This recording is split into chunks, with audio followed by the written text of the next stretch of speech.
This entire military is one cohesive, dedicated force. And the threats to our nations, they don't sleep. They're watching our every move. Iran, Russia, China, North Korea, ISIS, Al-Qaeda. They may be watching this right now. Our military should not be mistaken for a cable news gabfest show. We don't care what you look like. We don't care who you voted for, who you worship, what you worship, who you love. It doesn't matter if your dad left you millions when he died or if you knew who your father was.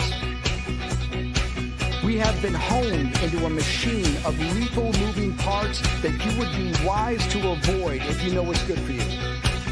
We will not be intimidated. We will not back down. We don't want war. But if you want war with the United States of America, there's one thing I can promise you, so help me God. Someone else will raise your sons and daughters.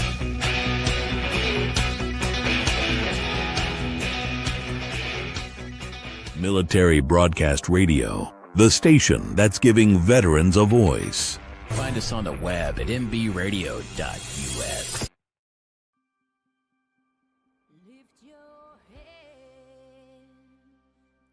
So my answer to going to college was join the Army. 1992, my life changed forever.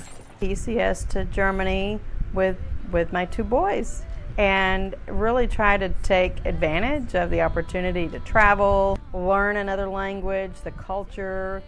It was to me the dream coming true, that everything that I'd been going through was worth it, because I was seeing another part of the world that I wouldn't have had the opportunity if I hadn't been in the military. Planned on getting out in 2000. That was really kind of a part of a joy in my life, and getting married for the second time. And I looked forward to the future. Ended up kind of becoming disillusioned, and that was the whole housing bubble thing, where the mortgage jumped from bank to bank to bank. My kids were counting on me to take care of them, to ask for that kind of help. I've done to help other women is make sure that they know what their resources are. It's for a long time I didn't understand that my service in the military counted as a woman veteran, but nobody told me, hey Eva, you're a veteran too, until I had that light bulb moment and said, my service counted too. And I can tell you it's been a long road to learn how to dream again. The community was the solution, be it churches, be it nonprofits, be it veteran service organizations, or just people like myself. We are the resources. We are the solution to help keeping women off of the street, our women veterans housed and having the resources they need, and not living in a car. Of the work that grows us as leaders for our second service after the military to serve other people in our communities. Hi, everybody. I always tear up when I watch my documentary because it was kind of a birth of sorts. And as you know, that yesterday was Women Veterans Day, June 12th every year. And that's the recognition day from when it was actually signed into law that it counts that we served in the military. And I know that there are some people who try to put a DEI spin on it. I'm a conservative myself. But I think, in recent let's think about it. Recent news cycles, even this past week with the Southern Baptist Convention, then there is an affront about what is happening with women, that we're supposed to be submissive, that we are supposed to shrink. I'm going to put it politely like that there is a move to, well, you don't need Women Veterans Day, and I didn't go out and participate in it. I was actually still kind of recovering from a procedure I had earlier this week, and I haven't quite plugged into the Fort Worth and Dallas Fort Worth area and what women veteran events were happening. But I needed some pause anyways for what's going on in the world, right? Especially with women. But I played my trailer this week because the guest that I have on the show is Paula Kemp, and if you haven't seen the rest of my documentary, I promise I will be putting it out there probably next year, and doing some grander showings on it. Because it does get to military sexual trauma. My co-star was a Navy veteran. She was assaulted on a track. She was a chaplain's assistant. I myself was raped 2 weeks before I went into basic training. So fortunately, not a military sexual trauma, but a rape nonetheless. Probably could say that I have been groomed in certain circumstances. Some of my assignments have had some senior male leaders who didn't take kindly that I was a female in the military who was getting divorced because he was an ite. And if you watch the Revivalist radio show, you know exactly what I'm talking about. That the ites have some issues with things, a little twisted on stuff, but this ite didn't agree with what I was doing from his religious perspective. I'm Catholic, so I don't necessarily believe in divorce either. But when you have an abusive spouse, then that is something that makes you pause and take a little, a little pivot in life, and unplanned pivot in some cases. And you got fans already, Paula, before I even get you on the show.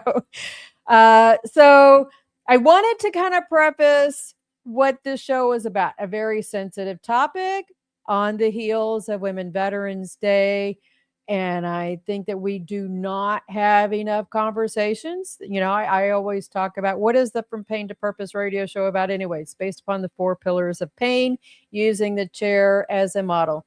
You've got the physical, mental, emotional, and spiritual pain. And when you have one of those gets rocked, not by your own doing, but by something that is being agitated towards you by somebody else, then you've got to figure out life pretty fast. How do I navigate this new pain that I wasn't anticipating? Because I guarantee I don't wish any of this kind of pain on my worst enemies. So yeah, I'm sure I have enemies. But anyways, Paula Kemp, I want to make sure I get her info right. I have to put the glasses on so I can see my computer screen. Paula is a Navy combat photographer from OEF. She's a military sexual trauma survivor, founder and president of Unjustly Served, and author as well with the book of the same name. She's lived both sides of the uniform, both the honor of service and the cost of when systems fail. She doesn't speak about military sexual trauma from a theory perspective. She speaks about it from experience and lots of advocacy work that she has done, working beside. All right, y'all lay down. Sorry. Working beside veterans who were unjustly served. After leaving active duty, she turned her pain into purpose. Love that. What began as helping fellow veterans navigate the VA system grew into a national reform effort. She's the co-author of a book called Unjustly Served: The Brutal Reality of Military Sexual Trauma. And there is so much to do with that. She is trying to put it's called the BEARS Act Initiative Behavioral Accountability Reporting and Exposure System, and our access program to strengthen the documentation. And there's so much more that I see that we're going to be able to hear from Paula. So without further ado, let's see, there we go. The interview of the week is brought to you by Jersey Mike's, a sub above. Hi, Paula. Welcome to the From Pain to Purpose radio show.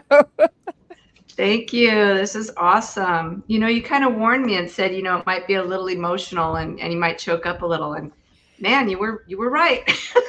Yeah, I told That was you. a great intro. Yeah, that was wonderful. Seeing the videos brought back memories, and then hearing your story a little bit, and then acknowledging yesterday, for the female veterans, and yeah. So I just kind of sat here and it just all kind of like hit me. But that's good. I like it when that happens. It's I think that's when we have to get in that vulnerable state. I think is when people we're real. This is not a practice conversation. We are live. But it sets the tone that there are a lot of people who think that they go through things by themselves as if nobody else has experienced it, right? Sure. Yeah. But I think the beautiful thing about what we do on this platform with Military Broadcast Radio and giving veterans a voice is that we get to hear a whole plethora of different stories, and how you're on my show, how you're turning your pain into purpose. So I'll turn it over to you and let it, how did you get started with this? What was your pain that would give listeners some insight of how you're turning it into a purpose?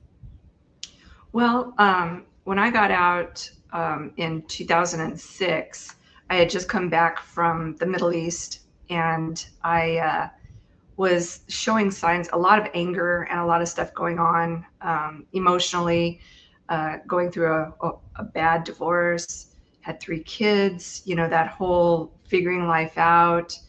And I ended up getting out of the military because I had a chief that was new to our unit and had given me a bad eval while I was in Kuwait and doing my job. And I had never gotten a bad eval ever in my 8 years of service. I've always volunteered for anything and everything, and been a super hard charger and loved my job. And he had given me a bad eval. Now, this was after I had been assaulted when I was in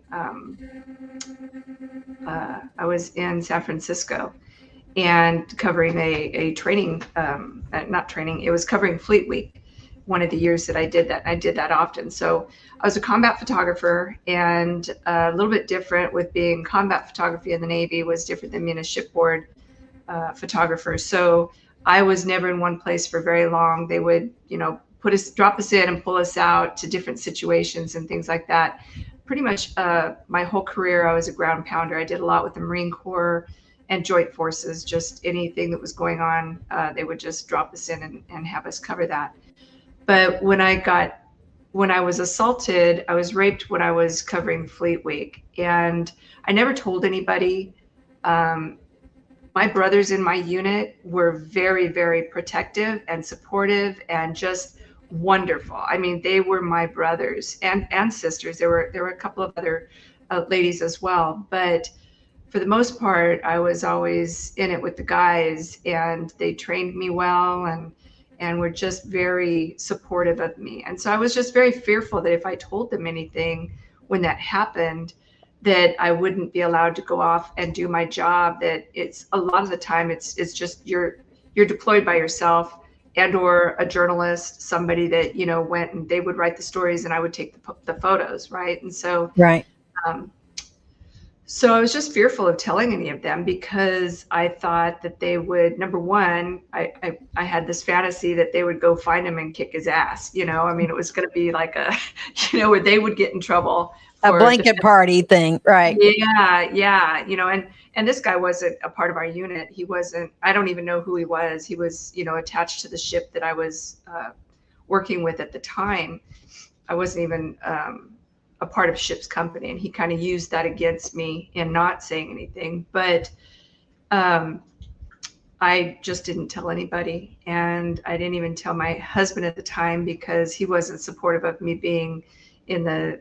And I started off in the reserves, so he wasn't even supportive of that at all. So I just didn't tell anybody. But when I volunteered to go to the Middle East, and in 2005, and it was for a very short stint. It was for 30 days. It was very impactful. I was in a lot of places, taking a lot of pictures, covering a lot of different stories and things that were going on. But when I came home, and I saw a lot of stuff that just haunted me. So when I came home, I was very angry, and I thought that it was just from seeing all the stuff that I saw, and just I don't know. I didn't know what it was. I just knew I was pretty pissed off. Plus, I was going through a divorce and threatening to lose my kids and all that kind of nonsense that goes on in a divorce. So when I got my advocate lined up, and he helped me file a claim because I got injured when I was there. So he was helping me file a claim for that. And then he asked me during his intake, he's so wonderful. And he just gently asked me, said, you don't have to say it. You don't have to tell me if you don't want to. But I need to ask you. He said, did you suffer any MST? And I didn't know what that was. And I was like, well, what's that? And he said, military sexual trauma. And I just started crying. I just lost it. And he was just so awesome. And so he became my pit bull on a pork chop and just helped me navigate the claims process, and went with me to my appointments, just would never let me go through anything alone. He was a wonderful big brother, became a great mentor. And as I started getting therapies, he got me connected and speaking to the vet center and my therapist and things like that at the VA. And I started getting stronger and healthier and stable, and not so angry. And this took a couple of years probably. And he said, one time he asked me if I would come sit with him while he had more women that were being referred to him. And he just felt they'd be more comfortable having another female veteran sitting there with them. So this was like around 2013, 2014. And I said, of course, and he said, plus it would make him feel comfortable too. He'd probably be a little more comfortable too. And so I was absolutely. And so that grew and grew. And he said, okay, it's time. You need to start your own nonprofit. And I ended up starting Veteran Sisters in Southern California. And it started off just being for female veterans. And it's so funny because it's not funny. I always say that. It's not funny. It's a horrible subject. But right. The funny part is I thought it only happened to me. And then I thought it only happened to women, because that was my experience up to that point. Right. But as I started the nonprofit, I started having more men come to me and felt more comfortable talking to me about it than they did, just VSOs and advocates and things like that. So then my awareness grew, and then I started advocating for all veterans. And then it grew into advocating not just for MST, but whatever their claim or needs were. So I've gone to college with veterans to help them get into, female veterans, to help them, until they learn the environment, right? A lot of times our survivors are fearful of stepping outside their home. Right. And so I just started kind of shadowing them and just walking through it with them, taking them to school or, registering for college, going to their VA appointments, getting them with their first primary care physician appointment, introductions, just helping them so that they weren't alone going through the process. Because that's what my advocate did for me. That's a huge thing. I was telling you before about my co-star in the documentary, and I was helping her, go through some of that same stuff. When she was going through her claims exams, they sent her to the VA, sent her to this on a Saturday morning to a business office that was remote. It was, they had a van to take her and wait for her while she was in the appointment. But I drove to the appointment to meet her there, and there was not any other vehicles in the parking lot. It was so weird and isolated. I was like, okay, what was the purpose of this, to send somebody to an appointment like this when there's not other people around, and you know that you're already going to be emotional that day as it is? Yeah. Is your dog sensing? He does this every single time I get a Does he? podcast or a meeting, and we're talking about the subject. And yes, he's my service dog, and Yeah. he's gotta get up and just check in with me, and he'll be down in a second. So I don't know who's He's the checking service you dog out. here. It's okay. Making sure you're okay. He's so funny. This is Ranger. Ranger's amazing. Aw. Yeah, he goes everywhere with me. We have 2 dogs. They're right down here at my feet. They were kind of, when I got a little emotional, they were like Yeah. right there too. Yeah. They can He'll hear it settle in down. our voices, I think. He's so funny. He absolutely does. They can But hear it. I know that's kind of the hardest part. And then when I would go to comp and pens too. So Yeah. that became a big issue for me. I was a hard advocate on that. Was when I started, it took years for me with my claims process. So I have been through, that's a whole nother discussion, but I mean, I have been through the ringer with the claims process. I've learned a lot. It took me over 6 years to get my service connection. And I didn't even have a DD-214 when I first started. It automatically, mysteriously showed up in the mail after I was already 70% service connected disabled.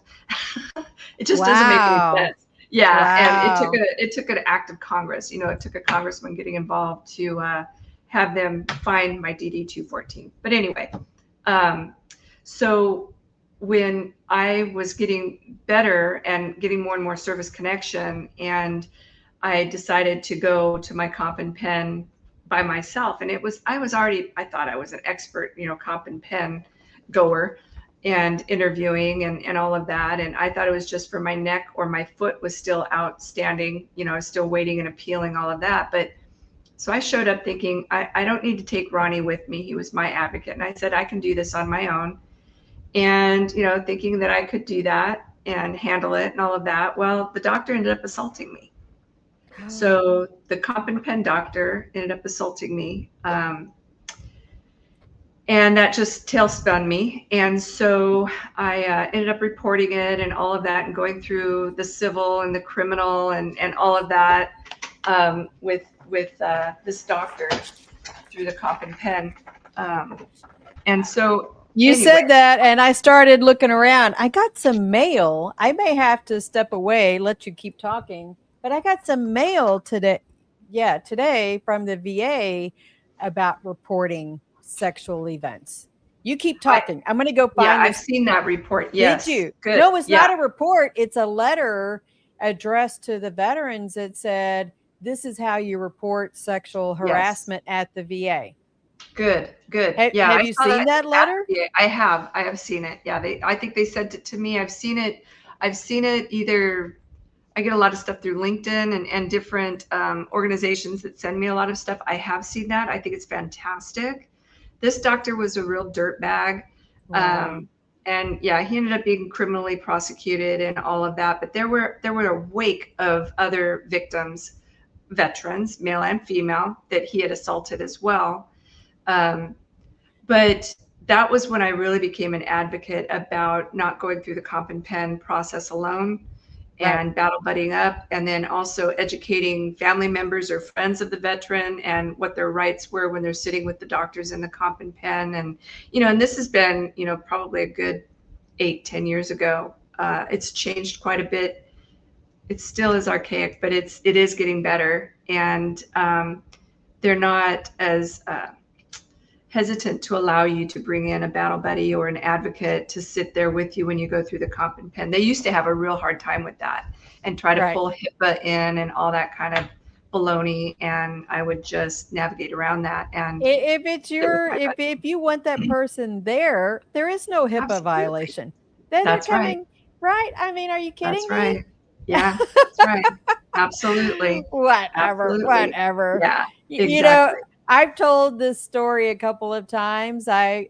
So I got out in 2000. Okay. Mhm. And I ended up having a knee surgery at the Dallas VA. It was like 2000. That first one was like 2007 or so. So not very many female veterans in the Right. VA hospital at that That's time, right. right?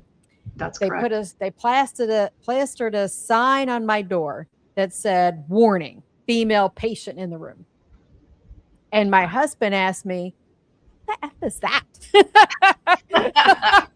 He was a Because they were civilian, used to mind you, it. right? Yeah. Well, I Yeah. was like, I don't know. I mean, I had knee surgery. I have no clue, right?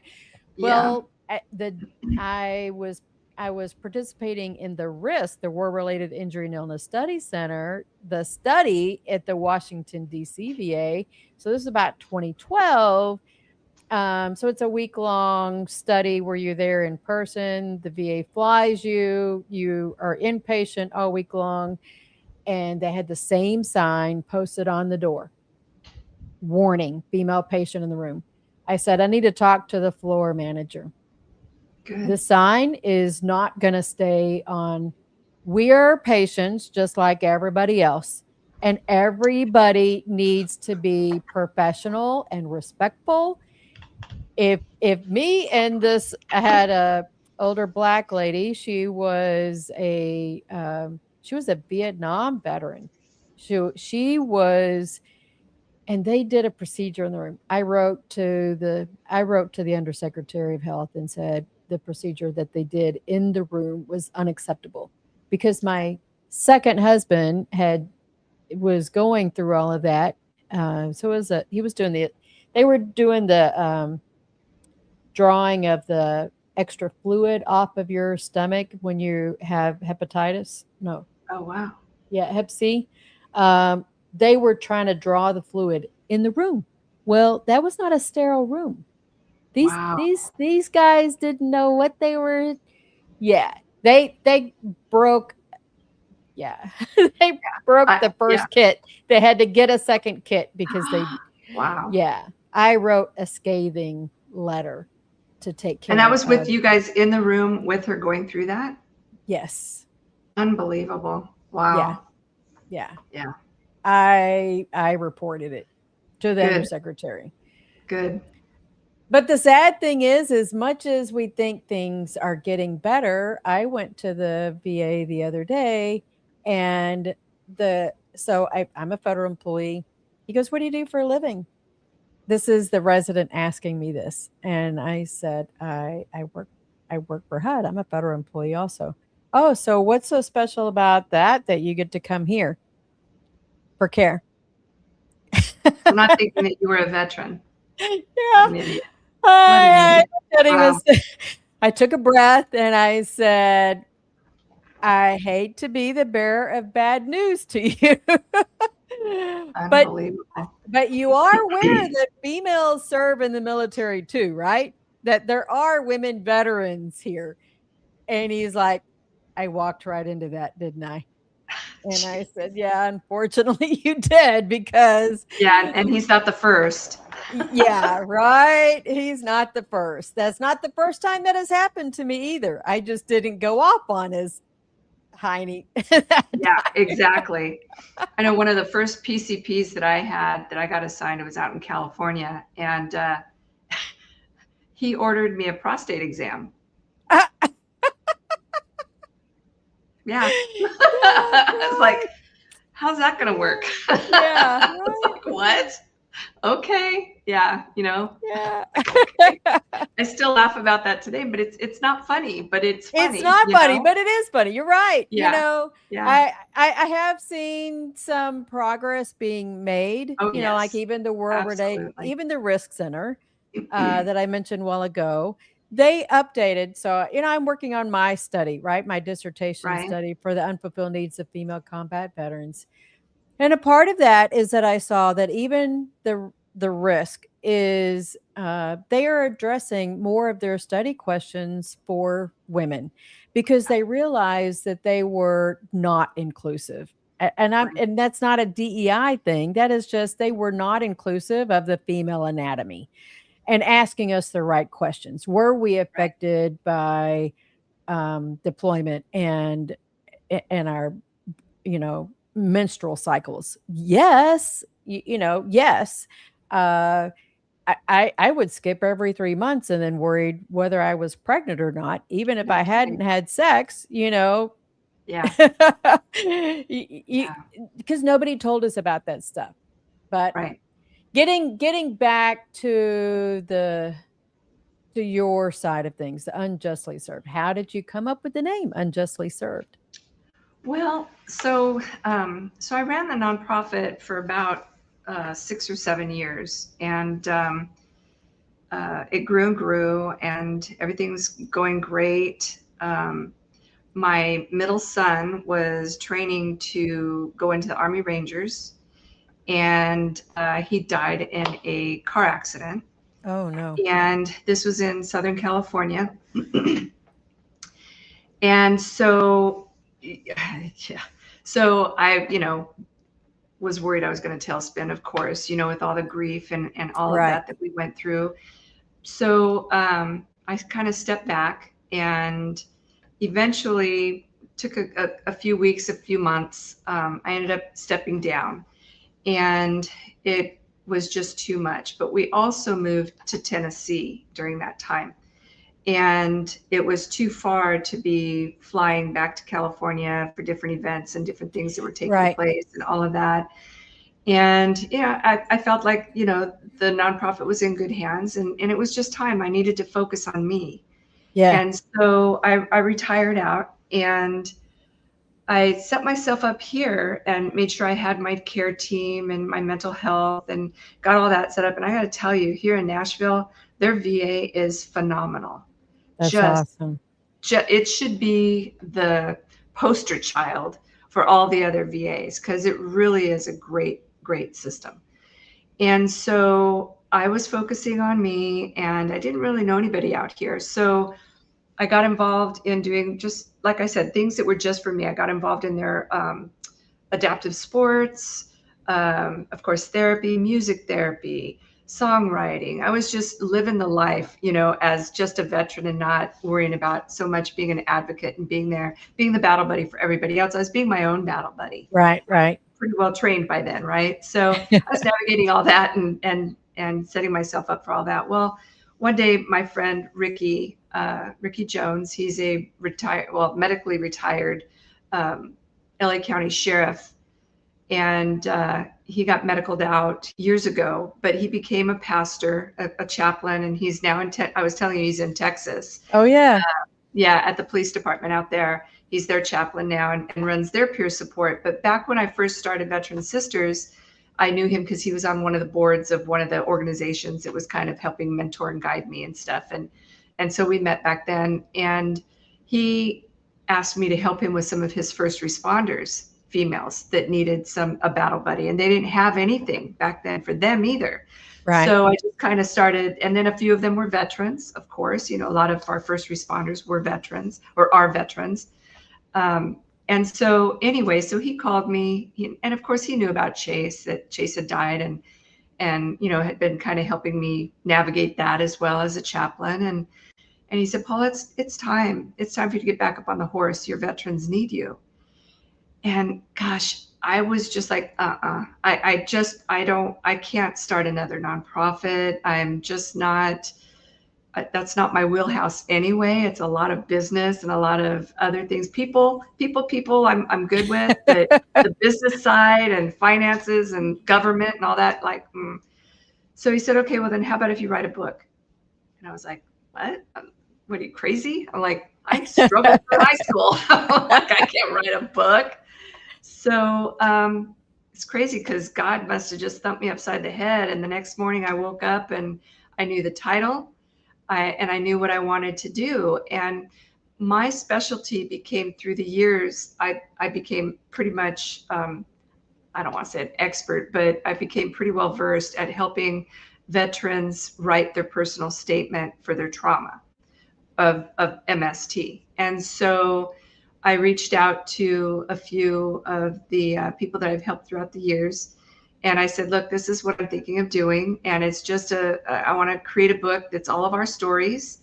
Yeah. And it's just going to be a book that we're going to share, male and female, and we're going to share our stories and hopefully put it out there so that others will know they're not alone, right? That they know that they'll read our stories. And it's a hard read because it's very raw. And there are 15 stories. So we narrowed it down to 15 stories, and they're very raw. And it was pretty much, I want to say it was pretty easy because I'd already helped them write it for their claim. Right. So we just had to go in and just make it a little bit longer and tell a little bit more about before and after service. And then also championing, celebrating survival and, and all of that. So we put that together. And then when I'm working with veterans on their claim, and I help them navigate the claim system, I'm not a VSO, I'm not legal advice or anything like that. I just share with them how I got through it and different ways to service connect and things like that. So when I work with them one-on-one, it's different. You're so focused into, okay, here's the primary, these are possible secondaries, even tertiaries, and putting it all together and then helping them go through and sift through and collect all of their evidence to help support their statement. So I'm very focused one-on-one. Well, this was an opportunity to focus on 15 stories, including my own, that I started seeing these patterns where the military was diagnosing and forcing service members out with mental disorders. All of a sudden you had bipolar or personality disorder or adjustment disorder and all these different disorders, and trying to push the survivors out with a medical of a disorder. Right. So I had another veteran, a Marine Corps veteran, that I was helping him with. Like I said, I did not just MST claims, I helped with whatever their claim was. And so I was helping him navigate for his physical claim. I think it was like asthma and his foot or something. But he's a Marine, and he ended up having, he's a sexual trauma therapist. And so he has done this for like 38 years. He works in the prisons and the jails with the perpetrators, but he also, on his private practice, he works with the victims and survivors, male, female, children, so he's got his private practice. So he just brought this great understanding of a lot of questions that I had when I was helping everybody navigate and put together the book. And so I made him aware of, we had that conversation. I said, I don't understand why all these people, what is bipolar? What is, personality disorder and why? And so he couldn't believe that they were getting away with that the military was getting away with that, and the VA, with diagnosing bipolar, especially because you cannot just have bipolar spontaneously. Right. Yeah. It just doesn't happen, and I didn't know. But I was questioning, because I remember when I first started I think, what is it? Because I was a paralegal in the JAG Corps, right? And we would chapter people out. I think it's that was 5-13, personality disorder. If I remember correctly, chapter 5-13. There are some things you just don't forget out of your head. Exactly. Because, it probably, unless they were trying to find some kind of, unsatisfactory performance, if their performance started slipping because of the catalyst, the event that had happened, then they might start writing them up. Well, this is how we're going to chapter 13 them out as an unsat performance. Not that, they were actually a victim out of something and they were shamed into not reporting. So they got their poor performance. And instead of, going after the perpetrator. And that's why I brought up even the whole issue with the Southern Baptist Convention. I mean, because the writing on the wall for me, this was the lawyers who saying, well, the only way you can police the guys is to not have any women pastors around. Yeah. Then you don't have sexual harassment happening if the women aren't around there for them to act on. That's such BS, because men, it's just as much for men. But then is that the same issue that's happening with the military? Is the whole reason to get women out of combat because the man can't contain their own poor behavior. But that's not true, because you have male victims. So how can they say that? Exactly. It's a command and discipline problem, no matter which way you look at it. It's a leadership It is a culture problem. Absolutely. It's accountability problem. And we've got a lot of that in the military. And we're not weeding the right people out. We're weeding the wrong people out. The wrong people out, the ones who want to be the good performers, the ones who want to serve in the military or the government or whatever position. We're weeding the wrong people out and not keeping the right people in. Absolutely. So how is Unjustly Served going to fix this? Well, hopefully through awareness. So Marshall Kirkpatrick, he's the co-author. He's the Marine that is the sexual trauma therapist. And so he came in and he wrote the back half of the book. So we call it Connecting the Dots. And this was where, just in my conversations with him, he was connecting the dots already. And so he just dove into it. And it's just amazing what he brings about, understanding of what we go through during the trauma and then after. And then everything after. So, he goes in, he educates about, moral injury, institutional, betrayal. It is betrayal. institutional. It is. Yeah. Yeah. All of it. So all the different criterias for PTSD, all the CPTSD, all of, bipolar, all of the different disorders that we've been branded and with. You grieve your old life when things were good and normal, and now you have this whole other situation that you weren't prepared for. Absolutely. And so he goes in and he just explains it all. And what's so beautiful about it is that it's a survivor telling their story, and then he comes in and he gives understanding. So it's not a clinician talking about their patient. The first half of the book is the actual stories. And believe me, they're very raw. I would not let anybody edit them, meaning any editors, outside of the survivor themselves. So they're very raw, and there's cuss words and there's all kinds. It's very raw.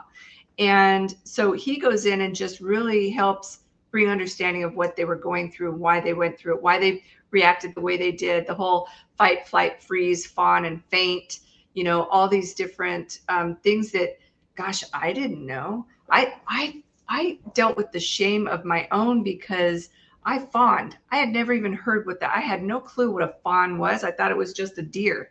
I'm like, and to come to find out, I suffered with that shame of that forever because I am a fighter.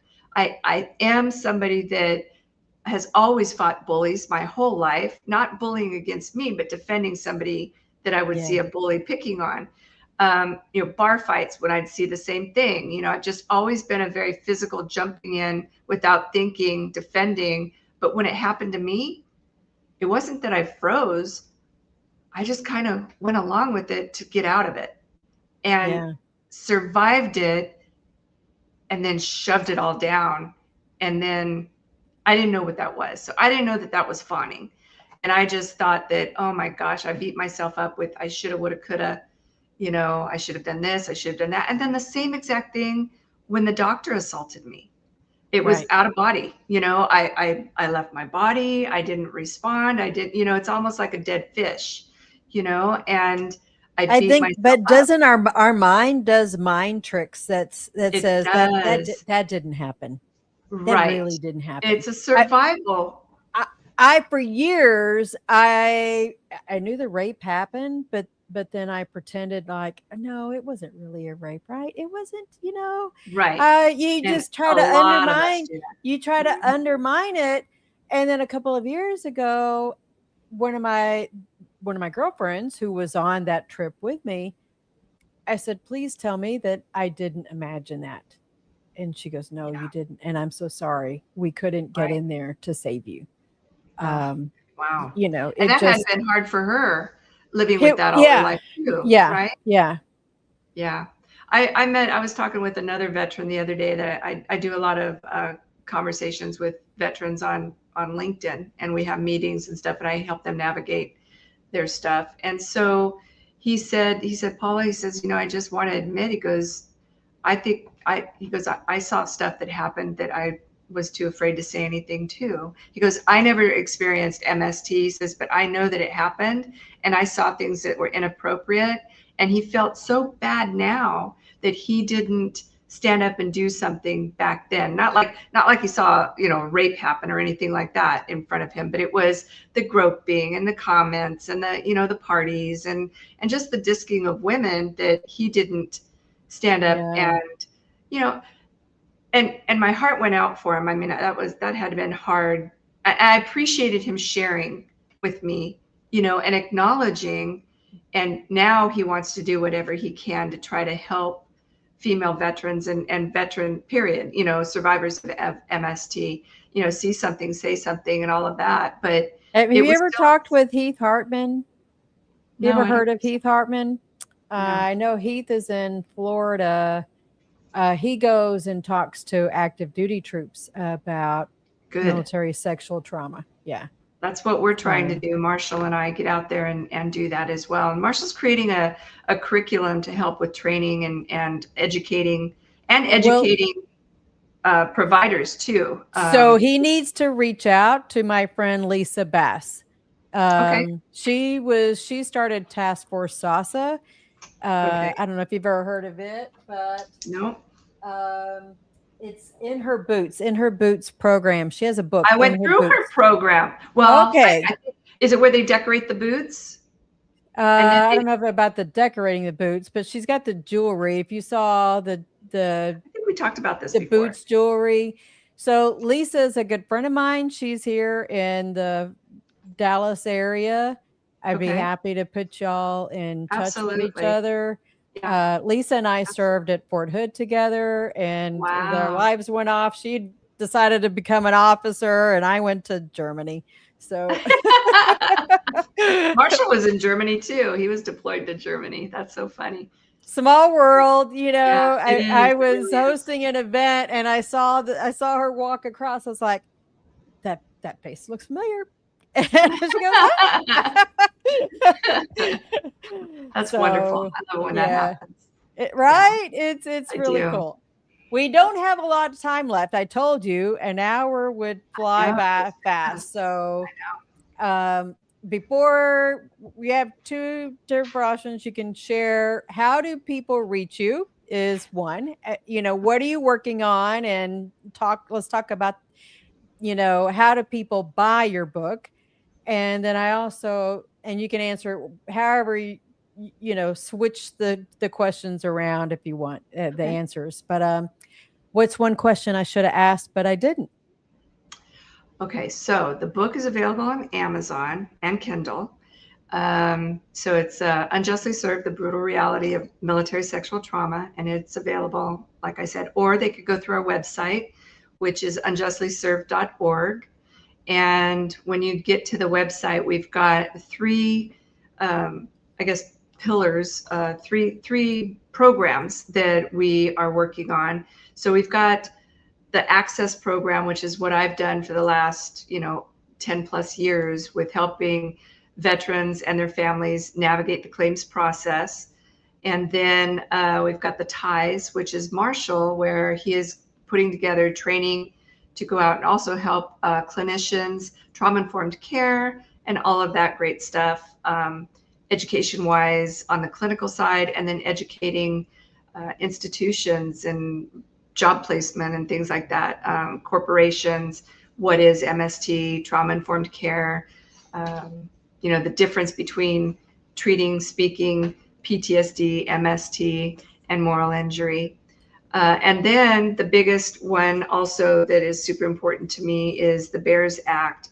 and that stands for the Behavioral Accountability Reporting and Exposure System. And that is a tool that we're hoping we can get some congressperson or senator to champion it and take it forward, that would go along with a lot of the other stuff that they're trying to work on in the House and the Senate. That would be a great tool that would go along with what they're working on. And it's more of a precursor. So it's to get in and track behavior. So it's a reporting system that would create a safe space for reporting, but it would also hold accountability for reporting, because, as you know, commands don't share their dirty laundry, and perpetrators are the dirty laundry. Right. So, you know, well, they promote them, right?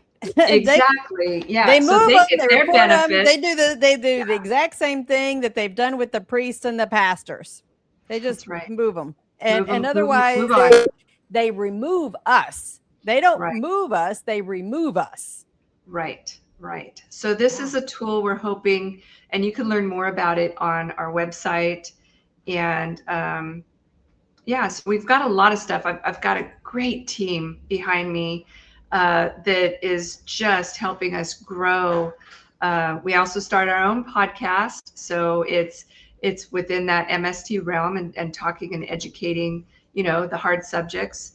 And, question answers. I love that. I love helping people if they have any questions about their claims process, or how to write a personal, it's not a police report. That ain't going to work. Right. Not going to get your service connection by just submitting your personal statement that looks like a police report, the facts memo. You got to be emotional, and you've got to share. And I love helping people do that. I don't know why. God has just made me able to handle all that. And I love helping navigate that and use it as a tool moving forward too, because once it's on paper, when you go to your comp and pens, or you're meeting a new doctor, or having to speak about your trauma, you just hand them your paper and you say, please read this. And then you can ask me questions instead of having to recall it all back up. You're sitting out in your car crying your eyeballs out because you forgot to say this, that, and the other. Right. Whereas if you've got it in writing, you just hand it to them, and then they can have a conversation with you afterwards. So that's a huge thing for me. And then we also help with OTHs. So because most of the time, not all, but most of the time, your OTH or other, discharges, will more than likely have mental situations in them, mental health situations. So you're going to have sexual trauma, you're going to have other traumas that we can try to help them, once again, write their personal statement to get their discharge upgrade. I love doing that too. So that's kind of something we've just started doing the last couple of years, and been pretty successful at helping them get to the right, other organizations that then help them file and things like that. I need to connect you with an attorney, Brooks. It'll come to me. I met her in DC some years ago. I forget what her first name is. Brooks is the last name. She was working for the VA on the appeals side, and then she went into private practice. Nice. So I need to connect you with her. Absolutely. The more the merrier. And this, we also work on a coalition, bringing everybody together that wants to, if any of this resonates with them, please reach out. If you have an organization or you want to be involved, we will absolutely connect you with other organizations or our organization, and just keep, charging forward on accountability. Really is the bottom line. I know you send me the email with the act. I haven't read it yet. I do have the email. I want to help on the public administration side. That's what I'm getting my PhD in, is in public administration. So want to make sure that we, find a way to be able to. It's growing. Yeah, it's right. Wonderful. It's exciting. It's family. It is. There is all this interconnectivity, because there is the moral injury and everything else. But that's how our people garden grows, right? That's right. I love that. That's right. I love being a people gardener. Yes, you Let's are. Get rid of those weeds. Right? Hey, I pulled a whole bunch today, so I got some therapy. But writing a book and stuff like that is so cathartic. Pulling Yeah. weeds is very cathartic. Writing that, writing that statement out You is purge very it. cathartic. Absolutely. And you know what? Once they get through it, they see that. But it's hard to start. It's hard to, wade through it. But Yeah. I'll tell you, once you get mine was not very nice. My first time doing it was a lot of F-bombs. Yeah. And that's what I submitted for my claim, but that got me 50%, because they were like, holy smokes, she's got issues. She was mad. Yeah. Wow. Yeah. Well, Paula, thank you so much for joining this week. I really appreciate your testimony and being able to share, the information. Hopefully we can get the needle moving more on Unjustly Served. So I would love that. My 2-year-old grandson just showed up. Oh, okay. A podcast. Yes, Zoe. Hi. Aww. This is my why. This is my why. What a cutie. He's been sleeping in the car. All right, everybody. Thank you so much. Thank you. All right. So let me go ahead and jump into this. Folks, ladies, sisters, here in Texas, in the North Texas and San Antonio areas, this is the QR code for my study. I really, really need some help. Nobody's asked us, right? You've just heard what Paula is sharing, and I'm getting my PhD in public administration. Nobody's ever asked us what we needed. My study is asking you. I chose Texas because we have the highest population of female veterans in the entire country. San Antonio, Houston, and then North Texas. But I live in the North Texas area, so I chose San Antonio and North Texas. This is for the unfulfilled needs of female combat veterans, must be out of the military more than 5 years. That's because we need to know that you have tried to use the resources, what your experiences were with other federal agencies, not just the VA, state, local, nonprofits. This is, nobody's ever asked us what we needed. I need us to help communicate what we need. If we are hoping to develop policy and represent us, then we need to be responsive and ask, and answer. So please participate. I will be sharing the link out some more. The other thing is upcoming guest, Todd Watkins, is on his doctoral journey, and I'm praying, Todd, he's kind of a little skittish, but I'm praying that Todd's going to join us next Saturday. I don't have a show on June 27th because I'll be in Tampa, Florida. That's the weigh-in time for the powerlifting. Have I been necessarily working out? No, but I got some guns. I got some guns there. I've been doing plenty of stuff, just not necessarily at the gym. Doing the recap of the VA Golden Games on July 11th. So I skipped that. No show on July 4th. I'm probably going to be in the woods somewhere hiking. July 18th is open. If you want to be on the show, you have a From Pain to Purpose story to tell, reach out to me. Let's get you scheduled for July 18th. And then July 25th is Kiani Shaban. I hope I said that right. And I have slept since then, and I can't remember what we're talking about. So sorry, I'm just brain cramping on that. So anyways, we have plenty of shows coming up. And then, of course, I'm ready to book in August. So feel free to come on the show. As you can see, it's just us, right? We're having a good conversation, giving military veterans a voice. Y'all have a great week. Stay cool, and see you next week. Ladies and gentlemen, thank you for tuning in to Military Broadcast Radio.